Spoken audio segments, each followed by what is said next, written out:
New Zealand সফরে ৩ match one day সিরিজের প্রথম দুটি হেরে ইতিমধ্যে সিরিজ ঢুকছে বাংলাদেশ। আজ টাইগাররা মাঠে নেমেছে হোয়াইট এড়ানোর লক্ষ্যে। সেই লক্ষ্যে মাঠে নেমে দারুণ পারফর্ম দেখিয়েছে লাল সবুজের সফরকারীদের আগে ব্যাটিংয়ে বল হাতে দাপট দেখিয়েছে শরীফুল ইসলাম, তানজিম সাকিব ও সৌম্য সরকাররা। আজ টাইগার বোলারদের চোপে স্বাগতিকরা ১০০ রান করতে পারেনি, অল আউট হয়েছে ৩১.৪ ওভারে মাত্র ৯৮ রান করে। আজকের ডেরায় আজ প্রথম আঘাত হানেন সাকিব। চতুর্থ ওভারের শেষ বলেই তরুণ এই পেসার বল হাতে কোয়াড বিহাইন্ড হয়ে মুশফিকুর রহিমের গ্লাসবন্দি হয়ে সাজঘরে ফিরেন। কিউদের দলীয় ১৬ রানে প্রথম উইকেট তুলে নেওয়ার পর দ্রুত আরও ১ উইকেট তুলে নেয় সাকিব।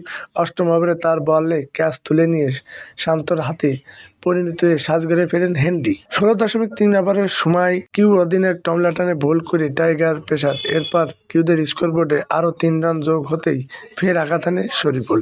এবার তার বলে ক্যাচ তুলে দিয়ে সাজঘরে ফেরেন আরেক ওপেনার উইল। ফলে ৬১ রানে ৪ উইকেটে বিপাস দিয়ে পড়ে যায় নিউজিল্যান্ড। শরীফুল ৩ উইকেট নেন, সাকিব ৩টে, মুশফিকুর রহিম ১টা, মোস্তাফিজুর ১টা, সৌম্য সরকার ৩টা।